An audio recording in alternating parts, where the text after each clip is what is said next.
Welcome to Stuff You Should Know, a production of iHeartRadio.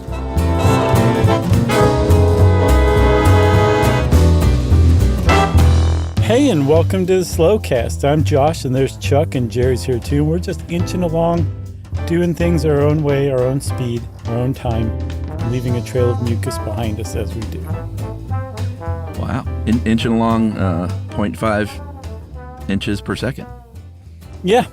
It's like Roughly. that one guy said, life is a highway. I want to ride it all night long, covering only an inch. Was that the parenthetical of that title? Yeah. It was you had to read between the lines. Yeah, exactly. What a great song. Or play it backwards. That song, you think is great? Yeah, I do. If you take away all the blip, blip, blip, it's actually a great song. It's very upbeat and enthusiastic and very, it's just a good song. Who was that? I don't remember. I think that might have been his only song. Although now that I've said that, I'm sure he's a huge sensation in Canada or something, and now everybody's going to be mad at us. Yeah, that happens a lot. We'll find out. But anyway, whoever you are out there who made that song, if you're listening, Breton cap off to you. That's right. Chuck, I picked this one. He is Canadian, by the way. I knew it, dude. How does that always happen? I don't know. Yeah. What's his name? Tom Cochran. I wanted to say Tom, but I wanted to say Tom Brokaw, and I was like, I'm not even going to bring that up. And you know what? He's in the Canadian Music Hall of Fame. Oh, my God. Sorry, all right, Tom. So much for that. Okay. At any rate, hats off Tom Cochran, I think is what I was trying to say, right? Mm-hmm. So we're doing an episode on snails, which I'm kind of psyched about. Our new good friend Allison helped us with this one. I believe this is her second one. She's doing great. Yeah, was this a listener recommendation? No, this was a Josh recommendation. Okay, I didn't know if this was, we did some stuff recently with kids in the classroom, like little virtual appearances for our book, Stuff Kids Should Know. Uh-huh. And I know we got a lot of ideas, and just for some reason I thought snails might have been one of those. Not a single one of those kids came up with the idea of snails. It was really sad. Kids these days, they don't even know what snails are. Snails, that was my pick, and I'm not sure where it came from. I think I just pulled it out of my head, but I'm glad I did, because this is one of those things where, snails are everywhere. Everyone knows what a snail is. It's just a part of living on Earth. You know about snails, and yet what Allison turned up, and I wasn't aware of when I selected this, there's actually a bit of a dearth of information, academic information on snails specifically, and that a lot of what we think we know about them is actually just like old yarns that gardeners have come up with over the years. So I love topics like that. And actually, from researching this, I've come to actually really appreciate snails. Like, I kind of think they're cute now, just from watching them in some videos. Well, I looked up a picture of the, and we'll talk about these in a little more detail later, but that giant African snail. Mm-hmm. And there was one picture of a woman holding one of these things. Yeah. And I swear it looked like a bunny rabbit with a turtle shell. Weird. No, I have not seen that picture. It looked like a bunny. It's a snail, clearly. It didn't look that much like a bunny. Right. I wasn't like, what in the world? Maybe it was eating a bunny. Is that what it was? I don't think so. But you were right. Allison was keen to point out that malacology, which is someone who studies mollusks, is just, I guess there's just not a ton of those people out there.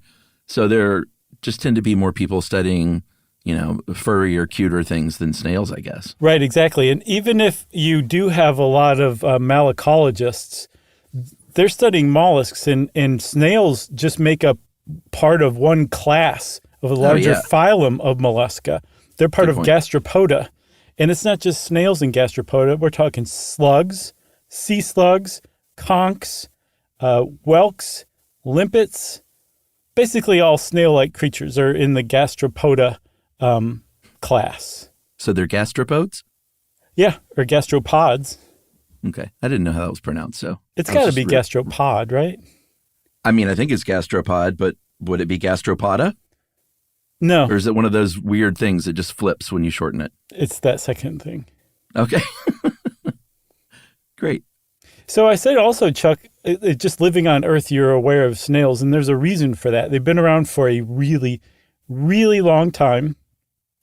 They are everywhere, and you can, even if you're walking around Antarctica and you look down on the ground, you might see a snail waving up to you wearing a parka. Yeah. And even if, snails, as we will find out, love moisture. Mm-hmm. Even if you're in the desert, even if you're in Arizona, living there in Phoenix, you might see a snail. Yeah. Because there's still random water here and there. Yeah. Plus also some of them have evolved to like really hang on to their water better than other times so they can survive in the desert. It's just nuts. They're everywhere. And as a matter of fact, they think that there's about 150,000 gastropod species in total. And remember, that includes slugs and all that stuff. But they think snail species are between 30,000 and 35,000. And I mean, we think of snails as typically like the little garden snail, maybe the escargot snail. I think that's the Roman snail, if I'm not mistaken. But there are all sorts of snails. You mentioned the giant African land snail. Those things they get to be about the size of a human fist or bigger. That's a big snail. But on the other end, there's another type of snail that they recently discovered in, I think, Vietnam and Cambodia on the walls of caves, and they can fit inside like a grain of sand. They're that small, but if you look at them under a microscope, they are very clearly snails.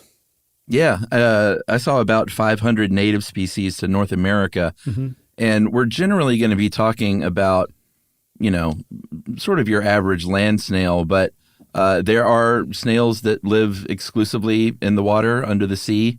There's just no way we could talk about all the snails. So we're going to mainly concentrate on the kind that leave that mucousy trail on the sidewalk. Right. Like we could probably get through 34,000 species today, but definitely not 35,000. That's right.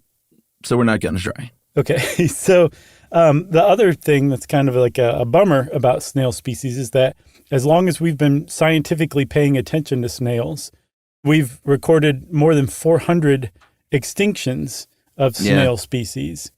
And there's an Atlantic short documentary, I think it's like 12 minutes long. I think it's called Goodbye Snails. And it's set in Hawaii where they're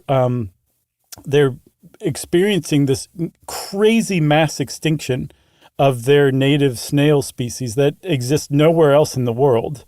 And it's a really kind of a tense little documentary, but the people who are trying to rescue these snail species and prevent them from extinction are really doing some amazing work over there. Yeah, there's about 1,000 of them that are land snails alone that are endangered right now. So that's a lot of species to be in trouble. So that's no good because as we will see, there can be invasive snails and they can do some harm to the garden, but they also do a lot of great things for your garden and for the world. Yeah, leave the snails alone. You ever eat them? I have like once or twice. I'm not crazy about them. No, they're not. I'm not an escargot fan. I'm a fan of that escargot joke, though. Right. Which is, look at that escargot. What is that? What it was? A snail painted an S on the side of his car. That's right. That's a great elementary school kid joke. Yep, it's wonderful. I was trying to remember if I feel like I might have tried it one time many, many, many years ago because I do remember seeing snails floating in a buttery solution on a plate. Mm-hmm. And I think there was a little tiny tong that sounds involved. Right. Yeah. But I really had a very, very faint memory. So if I did try it, I don't know under what circumstance it was, but it was a long time ago. And it's not something I'd really be into now. They even have like a specialized plate for serving them. And it basically doubles as like a deviled egg serving plate too. It's like, got a bunch of depressions in it that the snails sit in. Right. I'd rather have a deviled egg. You can also eat snail eggs. They call it white caviar. Oh, yeah? Yeah, that's a thing. There's, I think it's like $130 for about 1.75 ounces. Wow. Well, that's a lot of snail eggs now that I think about it. Yeah, it seems like it. I mean, it looks like it comes in a little tin like caviar. But although I do love caviar now, I don't think I would try snail caviar. Okay. I'll accept that answer. And I know I've talked about it. I'm newish to caviar just the past couple of years, so it wasn't something I ever had until semi-recently. But now you have it at dinner every night. You've heard of avocado toast? Every morning I just have caviar toast. Spread it all over the biggest piece of sourdough I can. With gold flakes on top. All right, should we talk about the body of a snail? Yeah, I feel like we kind of have to, because there's a lot of misconceptions people have about snails, including me, as far as their body goes. Yeah, I mean, we can talk about their shell for a little bit. They have that, we'll talk about the shell kind of throughout. It's obviously a protective device. A snail can pull themselves back into that shell, and they can actually put a little, I think it's called an epigram, and that is it's like a front door, basically. It's a temporary front door that they can put on the whole of that shell. So if you ever pick up a snail shell and it's covered with something, that is a temporary front door that a snail uses to keep people like you from poking around into that snail shell. Yeah, and I saw that some of them have denticles on there, like sharp kind of tooth-like projections, so that if a predator tries to come in there after them, they'll get all torn up. Oh, on the epigram? Yeah, it's like those reverse tire damage things at like a car rental parking lot. It's like that from what I understand. That's pretty cool. And it also keeps them moist, because what a snail does not want to do is dry out, because once again, a snail is basically a slug with a helmet on. Right. So I'd like to talk a little bit about the misconceptions of how the snail body is arranged, if we can. Let's do it. Inside that shell is the actual body of the snail. What we see as the head and the tail is actually the head, true, but what looks like the tail is actually like the heel of its foot. That's what it's moving around on, is its foot, right? A single foot. Exactly. And so above, on top of that foot, is the whole body, and all that is encased in the shell. And what's weird is there's one opening that what'd you say covers the opening? I think it's called an epigram. Okay. I'm sorry. I've been saying epigram. Epiphram, as in diaphragm. Okay, yeah. Gotcha. So what the epiphram covers is called the aperture. And on land snails, there's one aperture. There's one way in, one way out. And because all of their body is tucked up in the shell, they've still got to poop, they've still got to breathe, they still have to do all the stuff that requires the outside atmosphere. And so what they've done is they've figured out how to double their bodies around so that their head and their tail, including their anus, are basically right next to one another at the aperture, at the opening of their shell. Yeah, kind of like on top of their head. And this is something called torsion, which means to twist. You know, if you've heard of something, you've heard of torsion before, probably. Yeah, Chubby Checker was going to call his dance the torsion, and he's like, it just doesn't have the right ring. Let's do the torsion. Right. A traveler from the future came back in time and told him, no, we should call this the twist. Rocked out the high school dance, and that was history. That's pretty good. Did you think of that one beforehand? No. Oh, okay. No, I didn't. I've just gotten that good this late in the year. I love it. So yeah, that body basically doubles back 180 degrees on top of itself. And there's a lot of debate. I mean, should we get into that? Like the great torsion debate? Yeah, we can at least touch on it, sure. It's almost impenetrable if you're not a malacologist. Yeah, I would say so. So as far as when torsion emerged, they're not exactly sure because you can't tell from like a fossil whether or not, you can find a fossil of a shell, but the torsion is happening within the shell, so you can't really tell if it's been torsioned. Is that even a verb? I don't know. Or torted? I was going to say torted. I didn't look it up, though, so I think torted's right. Let's say torted. Yeah, I think it's torted. So you can't really tell if it's been torted by looking at a fossil. And so there's just been a lot of debate. Like, obviously this happened for a reason. No one knows exactly what that was. And like you mentioned at the beginning, some of the sort of old farmer's tales. One of those is you might hear some gardening people say, oh, well, actually, their asymmetry inside that shell provides balance, and that's just not true.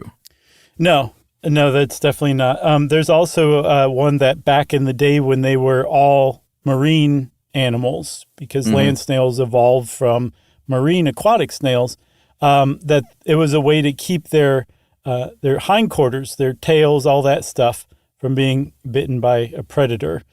That one makes sense. It does make sense. It's probably not it. What the two biggest competing hypotheses are, the rotation hypothesis and the asymmetrical hypothesis. And the rotational hypothesis, the one that's been around since like 1929, and it basically says that at some point in the past, some snail mutant came along and twisted around during its development, and it became naturally selected because it was advantageous because it allowed the snail to retract its head faster. Whereas before it would have had to retract the tail and then the head. Now it could retract the head because that's all it had to retract. Yeah, but that was just like a spontaneous thing, right? That's what they think. But it's just such a bizarre thing to have happen, especially in a single mutation, because again, what we're talking about is during the larval development, a snail's body, it moves counterclockwise to 180 degrees, and so its circulatory and nervous system forms a figure 8 inside the shell. It's not all just packed in there straight. It's all over the place, and because of that weird torsion thing, the entire right side of its anatomy, including its organs, are just not there. It's all left side organ stuff. It all just got moved over toward the inside of the shell because the right side is pressed up against the shell itself. And it's all because of torsion, and they just cannot figure out why that would have happened in the past. And clearly, it could have happened as a mutation. It obviously did. But why would it have been naturally selected for hundreds of millions of years, which strongly implies that it was like an advantageous mutation. Yeah, I would think so, right? Yeah. So that's kind of like this debate that's going on that is, I mean, you really have to understand snail anatomy and evolutionary history to go much further in understanding that debate. That's pretty much what I could glean from the whole thing. Yeah, and I would say hesitate even getting into that debate. If you've had a couple of drinks at the bar and you're feeling a little squirrely and you want to dive into this hot conversation. Yeah, I would steer clear. Just take a break, have another drink, and just relax. Yeah. Or maybe it's time for you to go home. Right. Yeah. Get a car to take you home or walk or whatever. Yeah. So that's just be the very thing. Careful. Snails tort, and we're not sure exactly why, but what we do know, the upshot of it, is that their body is double back on itself, and their anus and their head are essentially right next to each other. Yes, exactly. They also have a mouth, and inside that mouth is something called a radula. It has teeth on it, and it's kind of like a tongue. And they have, if you look at a snail and they turn those two little tentacles to look back at you, that's because they have eyes mounted on either one or two pairs of tentacles, and they can look at you. They can't hear you. They don't have ears. From what I saw, snails are basically deaf, but they can see you.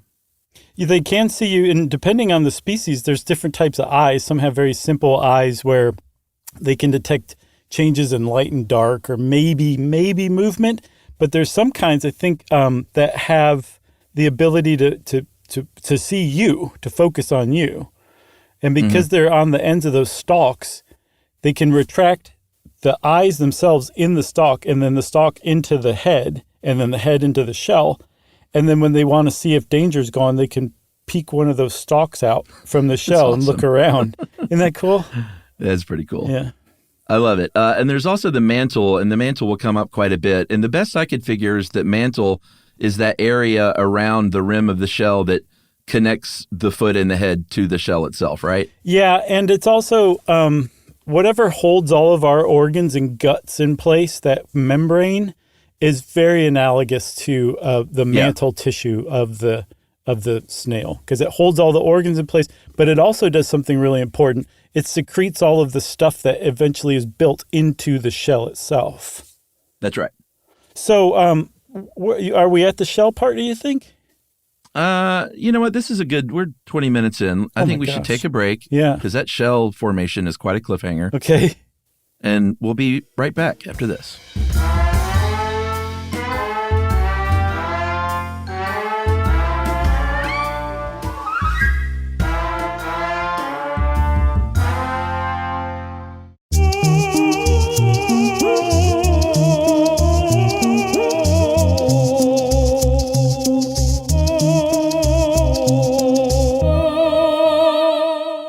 All right, so we promised to talk to you a little bit about the shell. Mm-hmm. A snail shell is beautiful.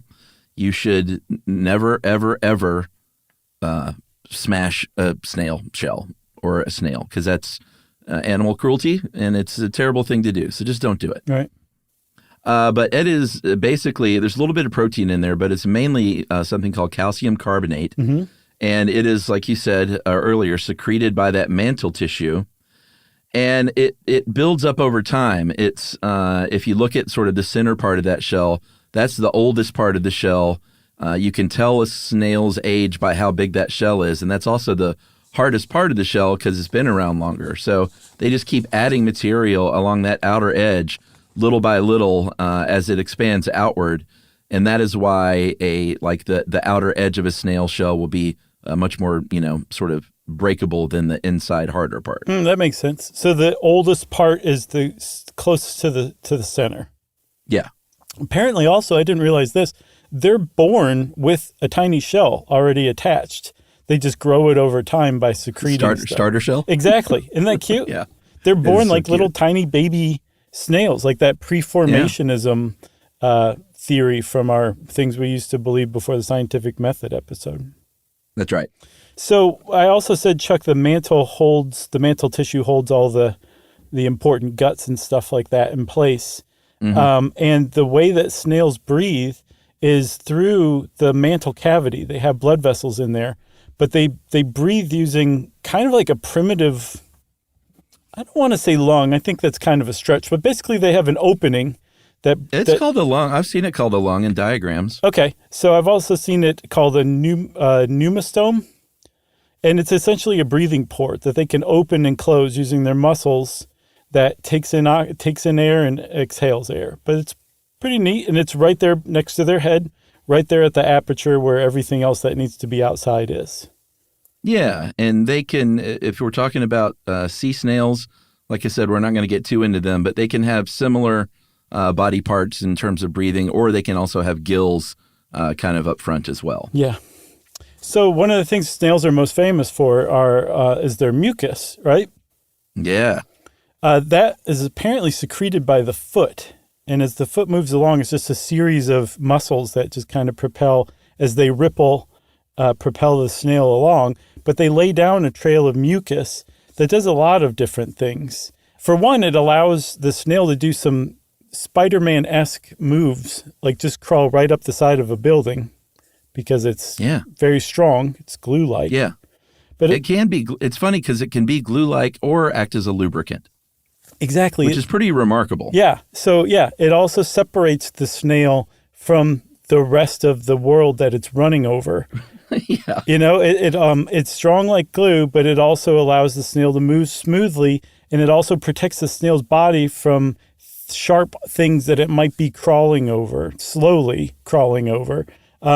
And it also keeps the moisture locked inside, so much so that snail mucin, as we'll see, has been used for millennia as like kind of a skin thing. If you have very dry skin and you can get your hands on snail mucin or mucus, it will cure your dry skin. Yeah. I mean, that's what keeps that and other things is what keeps that snail moist. Mm-hmm. So if it's keeping the snail alive, then imagine what it can do for your crow's feet. Exactly. I don't think we said what it was actually made of. It's enzymes, peptides, proteins, trace minerals, and it's pretty remarkable stuff. It's the telltale sign is when you see that stuff on the sidewalk, mm-hmm. And just the term snail trail itself, that sort of snotty, glistening, shiny snail trail is, it's become sort of part of the lexicon to, as a stand-in for other things at times. So, yeah, for sure. So one of the other things that the snail trail, the mucus trail does is it says, hey, sailor, come this way. Right. Because it's one way that snails find one another to mate, which is surprising that they mate because they're hermaphroditic. All snails, or most species of land snails, are equipped with both male and female sex organs. And when they come together to mate, there's no telling who's who or who's doing what, because in the end, both of them often come away with fertilized eggs. Yeah, I mean, to me, this section is the most remarkable stuff about snails. How they reproduce is just amazing. They are hermaphroditic because, and it just makes sense, if you're moving 0.5 inches per second, you would die out as a species if like a male had to search for a female or the other way around. So they basically just double their chances of finding somebody within the 10 feet or so that they're wandering around. I mean, they move more than that within a lifetime, obviously, but if it's that time of year, which is what, like autumn? Sure, autumn and spring. Autumn and spring, they're going to wander around. They're going to find another snail. They're going to dance around each other, and that just means very slowly circle each other for, I saw 4 to 6 hours. I saw the whole thing can take up to 12 hours. It's a very, obviously, as you would imagine, a very slow process. It is slow, but it's really involved. Like, they are really into it while they're going at it. Yeah, I mean, they're and this is before they're going at it. This is when they're just sort of like sizing each other up. They're getting steamed. They're touching tentacles. They're biting each other's lips. Things are getting really pretty hot and heavy in there. And then they have something that is amazing, and I don't know of any other animal that has something like this. They have something called what they call a love dart. A love dart only forms after the first mating, so you have to have at least a little bit of sexual experience to even form a love dart. Sure. They take about a week to form, and you don't always have to have one to mate, because if you've used up your love dart and then, within the week you want to go at it again, you can still do that. It's not necessary for reproduction, but it helps in reproduction. They form in the dart sac and is stored in a dart sac. And if you look at it, it is a little dart. It's got this little sharp harpoon-like tip. And they actually, it says they shoot it, but it doesn't like fly through the air. It's more like they stab one another with it. Oh, I imagine it like pew, and then just sailing a couple feet and then sproing. That would be great. It's more like it's stabbing, but apparently it's very imprecise. This hydraulic pressure builds up as they circle and bite each other's lips, and then they shoot this thing out at each other. And it can, I think about a third of the time, it doesn't even do what it's intended to do, which we'll get to in a sec, but it can pierce organs. It can go all the way through the head and out the other side. Yeah. So it's really crazy. It's a weird adaptation. Yeah, no, it's super weird. And I think what's most weird about it to me is there's other animals that do that to deliver sperm. That's not what the snails are doing. These love darts deliver other hormones that help protect the sperm as it makes its way to the eggs to fertilize. Yeah. It's like a really clumsy, superfluous extra step that, like you said, doesn't even, like they miss a lot of the time. They still manage to fertilize eggs. It's just a very strange thing that they do, but it's part of this really long, really slimy courtship mating, process that they get involved in.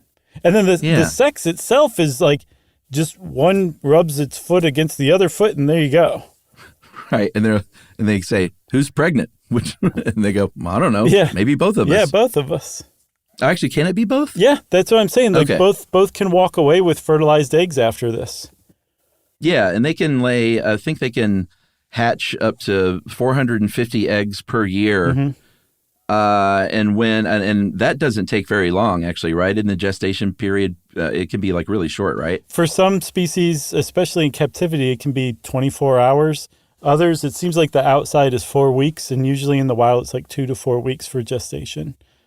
Yeah. And once those little guys are born, they may immediately start eating the rest of the eggs as their first meal.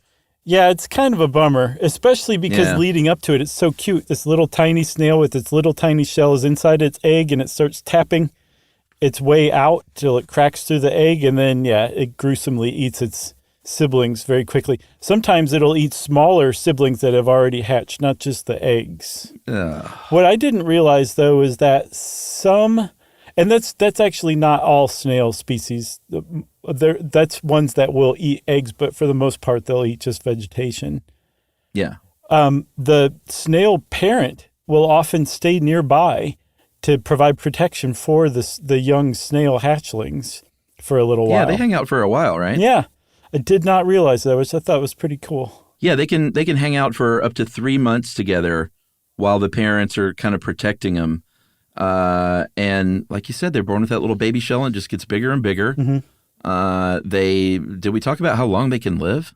No, we didn't. It's pretty spectacular. Yeah, I mean, in the wild, they can live up to 5 years, which that shocked me, quite frankly. Yeah, it really makes you feel bad for all the snails you've accidentally stepped on after a rainy evening. No.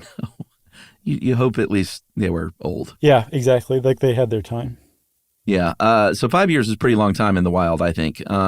In captivity, they can live up to 25 years, which is astounding. Yeah. There's a really great little short documentary called The Strange and Wonderful World of the Snail Wrangler. It's on YouTube. And it's about this woman who takes photos of her snail friends in like little miniature settings, human settings. It's really cute. And she talks about one of her snail companions that she's been with for like 10 years. And it's just, I mean, when you think of it like that, like snails are just they're off doing their own thing. They live in a world far different from ours, even though we share the same geography. It's just a different world. So when you cross paths with one, you're like, hey, alien. And they're probably like, hey, giant alien. And that's it. The idea that they're there in that same patch, as long as you are in some cases, when you're like, if you live at a house for 10 years, a snail might have lived there just as long as you did for the same time. Like you shared that with them that whole time. They're not just this anonymous, generic animals running around. Anything that lives that long, there's just something more substantial to it than you would think initially. Are you saying a snail has a soul? I think it's pretty clear, yes. All right, so snails are doing their things. I love this account that Allison found. There was a scientist from Pittsburgh's Carnegie Museum of Natural History that said snails are leaky bags of water that survive on dry land. Yep. And it almost sounds like they're saying like they happen to survive, because it doesn't seem like a snail was really made for that environment, but they survive anyway. Mm-hmm. Because snails really need to stay moist. Like a snail drying out, just like a slug, means certain death. So even though there are snails in the desert, you're mainly going to find snails in more moist areas. We're going to say that word quite a bit. I apologize. Yeah, I was going to say, unlike humans, moist is a snail's favorite word. It really is. They do live on the ground mainly if they're terrestrial snails, mm-hmm. but they can live in trees.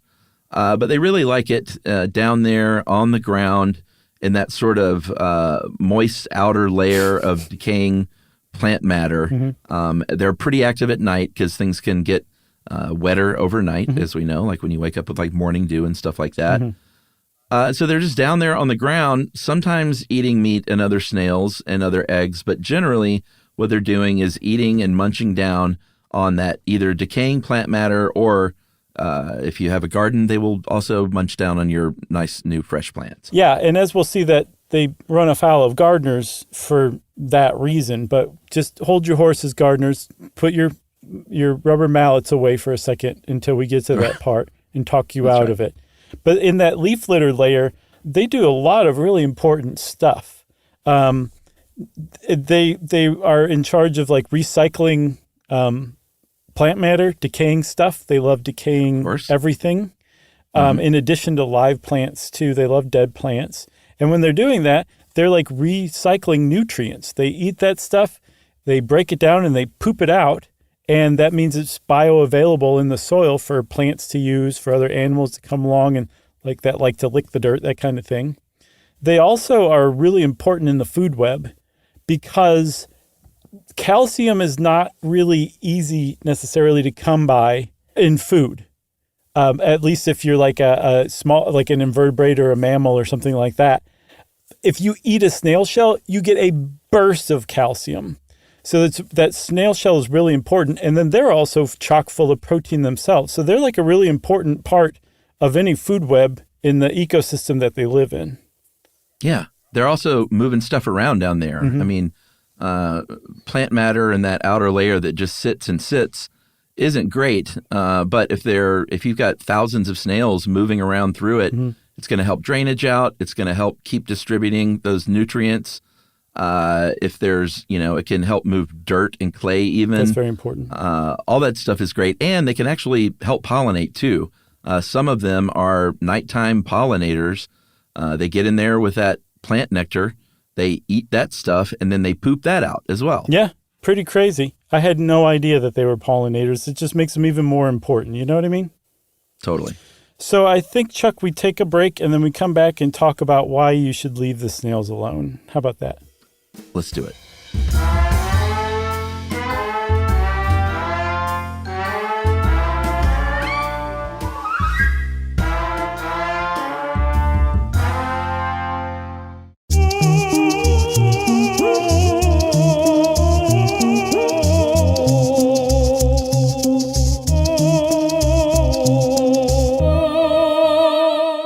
So, one thing that we said earlier, Chuck, was that snails run afoul of gardeners. And the reason why is because they will eat a lot of plants. The burgundy snail, also known as the Roman snail, the one that's mostly used for escargot these days, they weigh 20 grams-ish as an adult, but they'll eat 6 grams of plant matter in a day.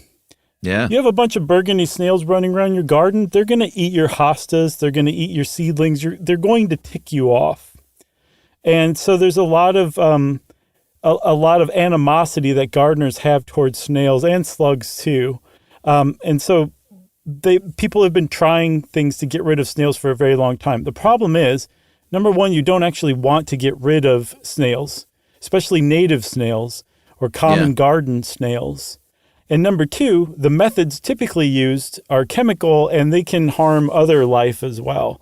So you basically want to leave the snails alone as much as possible. Yeah. There is some information here that Allison got from the Royal Horticultural Society in Britain. And they say, don't use chemical pesticides, please. Like if you want to get rid of your snails, you can try and do so naturally by introducing predators. I guess, you could throw a bunch of garden beetles out there and see what happens. Sure. Just say whoever walks out of here alive is, deserves to live. It's like the Thunderdome. Exactly. 2 enter, 1 leaves. As a matter of fact, if you're bored, just go ahead and build a small scale replica of the Thunderdome and put the snail and the beetle in. You sicko. That's right.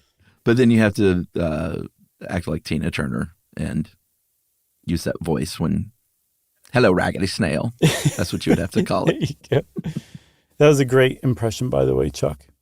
Thank you. In addition to putting them in a death match against beetles, you can go pick them out yourself. If you go out at night with the flashlight, you can pick up plenty of snails. The thing is, you put them in your neighbor's garden? Yeah, exactly. Especially if they're a jerk hosta grower. They'll really drive them crazy. Now, what you want to do is put them on your compost pile because, again, they like decaying stuff and they're really useful. So they'll be pretty happy there. And you can also trap them by carving out like melons or grapefruit or something like that, and they'll be attracted to that. And it's just basically acts as a trap. You just throw it back on your compost pile the next day, and there you go. All right. Some people do say some people still use pesticides. If you're organic, you use ferric phosphate, which it interrupts their ability to digest, so they die of starvation in a few days. There's another one called metaldehyde. That is hardcore stuff. It desiccates them. They end up dehydrating to death. And it's banned in the EU because they consider it unacceptably harmful to birds and mammals. Of course it is. Here in the U.S., you can use it as much as you like. Of course you can. And they use it for the giant African land snail in particular because, again, metaldehyde is hardcore stuff. And it turns out that the giant African land snail is hardcore snail. Yeah, it's a hardcore snail. Obviously, would be an invasive species here in North America. These are the big ones, the one that look like a bunny, I thought. They can be 8 inches long. They eat more than 500 species of plant. They will eat everything in their paths, including in Florida. They're a real problem in Florida, apparently. Yeah. They will eat the stucco off your house to get more calcium. And they can pass disease along to people and animals. Yeah, rat lungworm. Yeah, meningitis. I've seen that they can carry a host of parasites, or they can host a host of parasites. Wow. Some of which is good for the snail because it keeps animals from eating them. So it's like a defense mechanism. Right. But that can be harmful to people at times as well.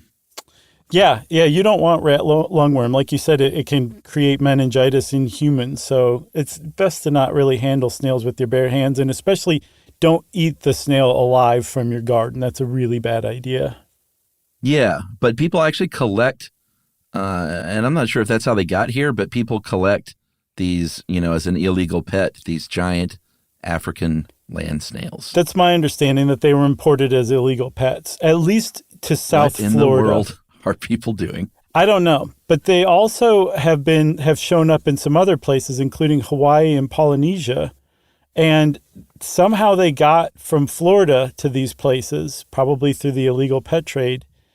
And so, in just typical human fashion, in the 50s, people said, well, wait, there's this snail called a rosy wolf snail, and it's a predator. It's a literal snail predator.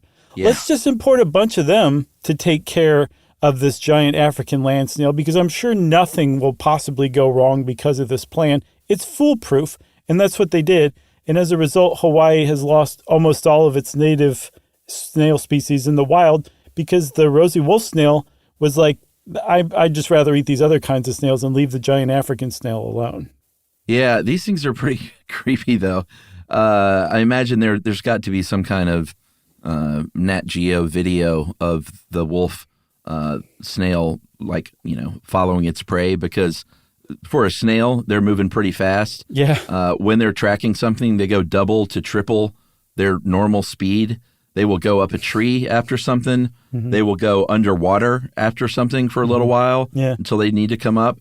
It seems like they're just tenacious little fellas, and they will go after something until they catch it. Yeah, and they like to swallow other snails whole, including their shell.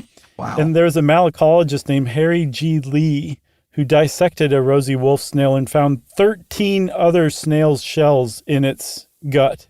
Yeah, that's a lot. That's a lot. It's like in a Louisiana state license plate. Yeah, exactly. So, yeah, you don't want these things on your beautiful, pristine island. And once you bring them in, they're going to cause all sorts of problems. And that's what that Goodbye Snail video was about. It's definitely worth watching. But the rosy wolf snail is definitely considered invasive. And what I didn't know, Chuck, is the common garden snail, the one we're so familiar with, is considered invasive in the United States. Cornu aspersum, poof. That is the common garden snail, and it was originally imported because it was the one that used to be escargot, and some of them escaped from farms and set up shop in the wild, and now it's called the common garden snail because it became so prolific. Yeah, and they don't know when people started eating escargot, and I think escargot is the French name for that edible snail, and also doubles as the name of the dish. Right, yeah, I think you're right. Like French fries. I think it's both. Yeah. But, people like this stuff. It was always, growing up, you always heard about escargot was like this, sort of as a kid, the first fancy weird food you'd heard of probably. Like, do the wealthy have no bounds kind of thing? Exactly. And then, we've got all signs. Should we finish up with just a bunch of kind of cool factoids? Yeah, for sure. Well, jewelry, snail shells have always or have long been used as jewelry for humans. It's some of the oldest known human jewelry. They found this stuff like necklaces and stuff made of sea snail shells that date back like at least 120,000 years. That's nuts, man. Yeah. What else? The author Patricia Highsmith, who was a very interesting person in her own right. She wrote Strangers on a Train and the Talented Mr. Ripley novels. She was a snail pal, like the snail wrangler in that video that I talked about. Yeah. And like the snail wrangler in that video that I talked about, she would go out in public with her snails as companions. There's a story of Patricia Highsmith at a party who was revealed to have dozens of snails in her purse, who she brought so she'd have someone to talk to, her snail friends. Yeah. How about that? How about that? That's what snail people do, is that kind of thing. Yeah. Yeah. This is really interesting, is they've been studying how snails might help us figure out Alzheimer's disease. From what I found is we've talked about Alzheimer's before, which is when you have these amyloid plaque buildup, or plaques, I guess, that build up on the brain tissue. And they don't exactly know how it causes memory loss, but this is what they're trying to figure out with the snails.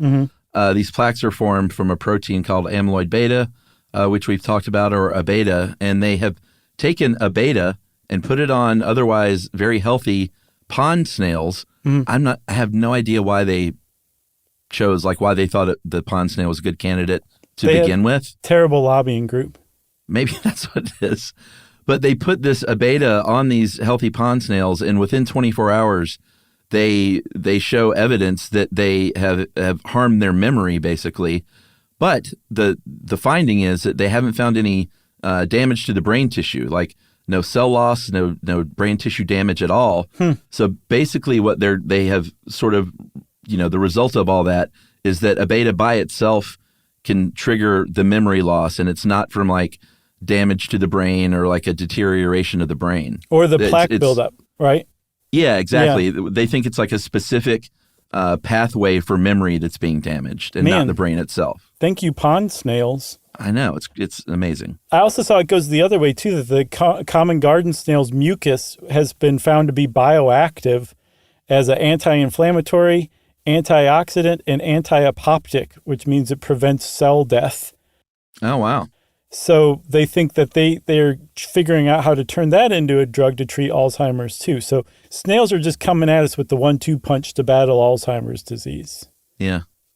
God bless them. I love it. Speaking of God bless them, if you're subscribed to the West African Yoruba religion, you would say God bless the snail because they're associated with Obatala, the sky father, as well as the Orishas, collective deities to whom the land snail, the giant African land snail in particular, is sacred. Wow. I got to read this last thing. This is the only last thing I got. Okay. This Nigerian snail recipe. Yeah. I'm not into eating snails. They call this Congo meat. It's got red pepper, habaneros, okay, garlic, onion, all right, and then it's seasoned with cayenne and ground crayfish. Yeah, you lost me at habanero, but it does sound extremely interesting. I would try it. I'd just be like, can you leave the habanero out? Too hot? Too hot. Yeah. Too hot for the hot tub? Yeah. Too hot for TV. Uh-huh. So I've got one more thing, Chuck. Let's hear it. There is a weird thing that started popping up at the end of the 13th century in northern France. If you look through illuminated manuscripts, meaning manuscripts that have the doodles in the margins and all that, like a Mad magazine, yeah, you will start to notice there are pictures of knights battling giant snails. Oh, yeah. That's so interesting. And it lasted for 100 or so years as a trend. It actually came back again for a little while in the 15th century, and no one has any idea what they were trying to say. One of the theories is that it was just hilarious, that it was meant as kind of comic relief while you're reading this kind of heavy text or whatever. You just look over and you're like, that's a knight battling a snail. Right, yeah. Other people say that snails symbolize something like superhuman strength because they carry their house on their back. I kind of poo-poo that one. I like the comic relief one. And people are just like, hey, this is funny. Look at this. This knight's fighting a snail. Yeah, this will be good for a laugh, said the medieval monk. Very interesting. I say so too. So if you want to know more about snails, everybody, Go forth, research them. You could do worse than watching The Strange and Wonderful World of the Snail Wrangler and Goodbye Snails. And if you see a snail in your garden, and especially if it's not doing anything to harm things, you just tip your hat to it and say, "Good day, snail. You could be as much as 5 to 10 years old." That's right. Chuck said that's right. That means it's time for listener mail. Yeah, we're going to do a correction. I wish we could get this one out sooner because we're going to continue to get emails about the great isotope ion. My goodness. Issue. Which I didn't know was an issue. This was, we got a lot of them, but this is from Nick Lufty, a PhD student at UC Irvine. And Nick is getting a PhD in quantum chemistry. Oh, wow. Man, I want to hang out with you, Nick. And Nick listens with his wife, Dinah. Hey, Dinah. And said, can't wait till we're in town for a show. But if you're at Irvine, Irvine, how far is that from San Francisco? I have no idea. It's in the state of California, so it's got to just be like an hour away, right? Exactly. Yeah, everything in California is an hour away. Come see us. Hey, guys, wanted to offer a slight correction about the periodic table. Don't hate me. When you mentioned the different weighted averages being a result of different isotopes, you mentioned that it is the loss or gain of an electron that constitutes the different isotopes. This is actually incorrect. What you've defined is an ion, right, not an isotope. Yeah. It is the varying number of neutrons that makes up the different flavors of isotopes. This is the thing that makes carbon dating possible. Love that episode, by the way. Last thing, guys, chemistry as a whole is a very inaccessible branch of STEM. I hated it. I failed my first chemistry class, and one day our professor was out sick, and the chair of the chem department came to sub in, and she implored us to get a PhD in chemistry. I said to myself, she must be nuts. Here I am, 10 years later, and I am clearly the one who is nuts. The long and short of this last bit is to never give up on science. Nice. And that, again, is from Nick. I think it said Lufty, but it's actually Lutfi. Okay. Like Chipotle or Chipotle? Yeah, that's right. Thanks a lot, Nick. We'll call him Nick L from now on. Yeah. That was a great one. So everybody who wrote in to let us know, we appreciate you for doing that because we like to get things right. And that was definitely a slip up, and it is something that we needed to correct for sure. So good job, Chuck, picking that one. Yeah. Well, if you want to get in touch with us and let us know we got something wrong or we got something right, or tell us something about yourself or your dog or your pet goat, doesn't matter. You can send it via email to stuffpodcast@iheartradio.com. Stuff You Should Know is a production of iHeartRadio. For more podcasts from iHeartRadio, visit the iHeartRadio app, Apple Podcasts, or wherever you listen to your favorite shows.